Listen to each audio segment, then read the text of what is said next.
हे पहिले आणि दुसरे जे नायक बोलले ना, त्याच्या नायकाच्या बोलण्याचं आणि हा जो तिसरा नायक आला ना, याच्या बोलण्यामध्ये किती फरक आहे बघा. काय आहे फरक आहे. कसं फरक आहे? त्याला पारख आहे की खरंच हा देवाचा माणूस आहे, जो पण हा बोलतो ते होतंय, त्याला पारख आहे.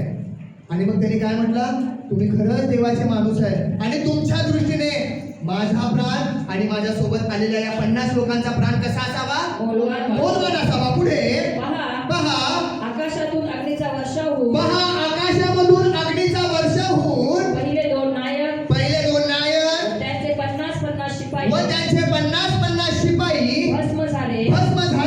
पण आता माझा प्राण आपल्या दृष्टीस आपल्या दृष्टीने मौल्यवान वाटो. परमेश्वराचा देवदूत एलियास म्हणाला. परमेश्वराचा देवदूत आता ज्यावेळेस हा न्याय पारख करणार होता, म्हणून मी काय सांगितलं तुम्हाला सुरुवातीला की प्रत्येक आत्म्याचं काय करायला पाहिजे, आम्ही पारख करायला पाहिजे. प्रत्येक आत्माच देवाकडनं असतो असं नाही आहे. आम्ही ओळखायला पाहिजे. जो व्यक्ती, जो सेवक, जो देवाचा संदेश असेल किंवा देवाचा निवडलेला लोक असेल ना, तो खरं जर तारण प्राप्त केलेला असेल तर आम्ही ओळखायला पाहिजे. कसं की खरोखर हा तारण प्राप्त केलेला आहे का नाही. असं भरपूर लोक आहेत या जगामध्ये, भरपूर सेवक आहेत, भरपूर लोक आहेत. आपल्याला कुणाला नावं ठेवायचे नाही आहेत, परंतु आम्ही पारख करणं गरजेचं आहे.